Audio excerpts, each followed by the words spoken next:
చంద్రబాబు గారి నిజస్వరూపాన్ని సుప్రీంకోర్టు ఎత్తి చూపించింది.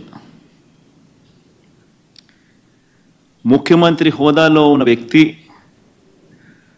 మత విశ్వాసాలను ఎలా కావాలని రాజకీయ దుర్బుద్ధితో ఎలా రెచ్చగొడతా ఉన్నారు అన్నది సుప్రీంకోర్టు అర్థం చేసుకుంది. కాబట్టే స్ట్రాంగ్ కమెంట్స్ కూడా పాస్ చేసింది. దేవుడిని రాజకీయాల్లోకి లాగొద్దు అని, పొలిటికల్ డ్రామాలు చేయొద్దు అని స్ట్రాంగ్ కమెంట్స్ కూడా సుప్రీంకోర్టు పాస్ చేసింది. చంద్రబాబు గారు స్వయంగా వేసుకున్న సిట్టును సైతం రద్దు చేసింది. నిజంగా తిరుమల పవిత్రతను, స్వామివారి ప్రసాదం విశిష్టతను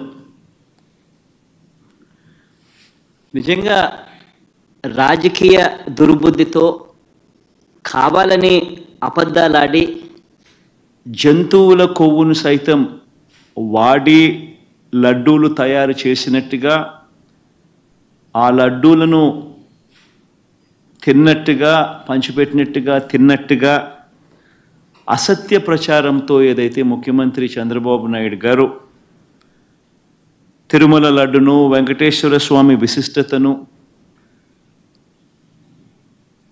తిరుమల ప్రతిష్టను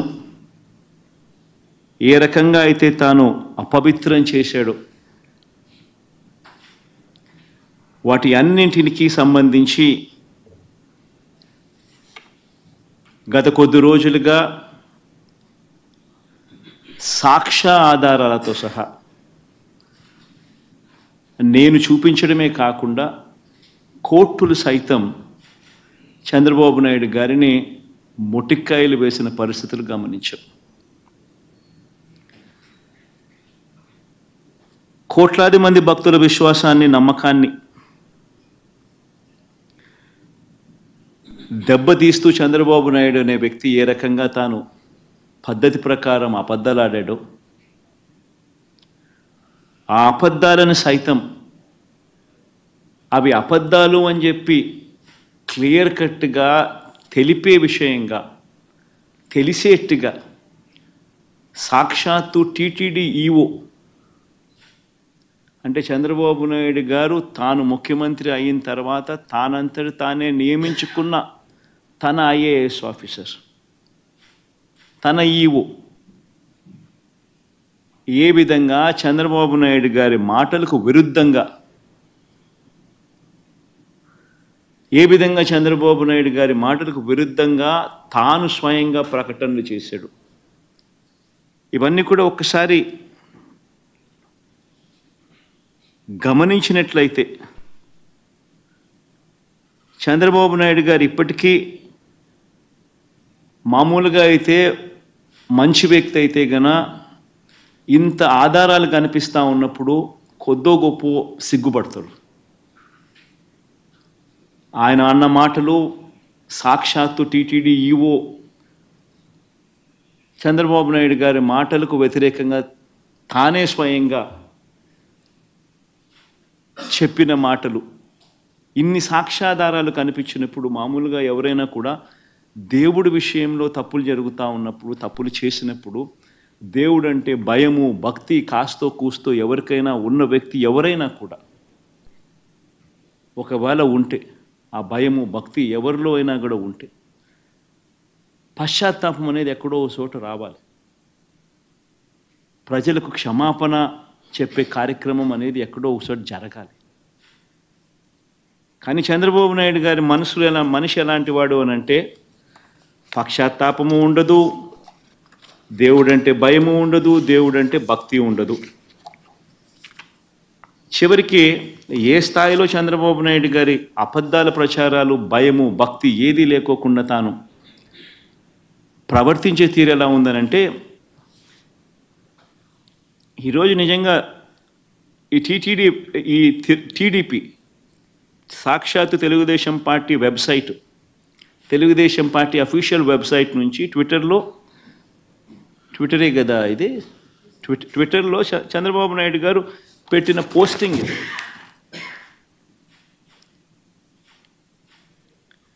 అంటే పశ్చాత్తాపం అనేది ఎక్కడైనా కానీ కనీసం దేవుడి విషయంలో తప్పు చేసినప్పుడు, తప్పు జరిగింది అని తెలిసినప్పుడు, ఇంత ఎబ్బెట్టుగా కనిపిస్తూ ఉన్నప్పుడు ఎక్కడో ఒకచోట దేవునికి క్షమాపణ చెప్పి దేవుడు అంటే భయము భక్తి ఉండాల్సింది పోయి ఈ రోజుకి కూడా తన అబద్ధాలు, తన దుర్బుద్ధి, తన దుష్ప్రచారము ఏ స్థాయిలో ఉంది అంటే ఈరోజు ట్విట్టర్లో తాను పెట్టిన తెలుగుదేశం పార్టీ అఫీషియల్గా పెట్టిన ట్విట్టర్ హ్యాండిల్లో నుంచి తీసిన కాపీ ఇది. తను అంటాడు, తిరుమల లడ్డులో జంతువుల కొవ్వు కలిపిన కల్తీ వ్యవహారంపై సుప్రీం సీరియస్ కావడంతో జగన్ రెడ్డి బావ ధర్మారెడ్డి అంట, జగన్ రెడ్డికి బావ అంట ధర్మారెడ్డి. ఆశ్చర్యం. అసలు అబద్ధాలు చెప్పే దాంట్లో ఒక అడుగు ఏ స్థాయిలోకి మనుషులు దిగజారిపోతూ ఉన్నారంటే నాకు నిజంగా అర్థం కావడం లేదు. అసలు అబద్ధం మీద అబద్ధం, అబద్ధం మీద అబద్ధం, అబద్ధం మీద అబద్ధం ఏ స్థాయిలో చెప్పుకుంటా పోతా ఉన్నారు. తిరుమల లడ్డులో జంతువుల కొవ్వు కలిపిన కల్తీ వ్యవహారంపై సుప్రీం సీరియస్ కావడంతో జగన్ రెడ్డి, బావ ధర్మారెడ్డి, బాబాయి సుబ్బారెడ్డి, మామ కరుణాకర్ రెడ్డి, మామ అండ కరుణాకర్ రెడ్డి. ముఖ్యంగా మనిషి అన్నాక కొద్దో గొప్ప ఎక్కడైనా కూడా భయం ఉండాలి దేవుడు అంటే, భక్తి ఉండాలి దేవుడు అంటే. వక్రీకరణ చేసే విషయంలో ఇంత దారుణంగా వక్రీకరణ చేస్తారు. పైగా సుప్రీంకోర్టు చంద్రబాబు నాయుడుని అక్షింతలు వేస్తే నేషనల్ మీడియా మొత్తం రిపోర్ట్ చేసింది చంద్రబాబు నాయుడును ఏ రకంగా సుప్రీంకోర్టు అక్షింతలు వేసింది అని చెప్పి. ఒకరు కాదు, ఇద్దరు కాదు, మొత్తం నేషనల్ మీడియానే సోమవారం నాడు, మంగళవారం నాడు విపరీతంగా చంద్రబాబు నాయుడును ఆక్షేపిస్తూ ప్రతి నేషనల్ టీవీ ఛానల్, ప్రతి నేషనల్ మీడియా న్యూస్ పేపర్లు చంద్రబాబు నాయుడును Indian Express Supreme Court lambasts Naidu for laddu politics అని ప్రతి English paper, Economic Times, not appropriate on Naidu's part to make public remarks on Tirupati laddus when probe is on, says Supreme Court.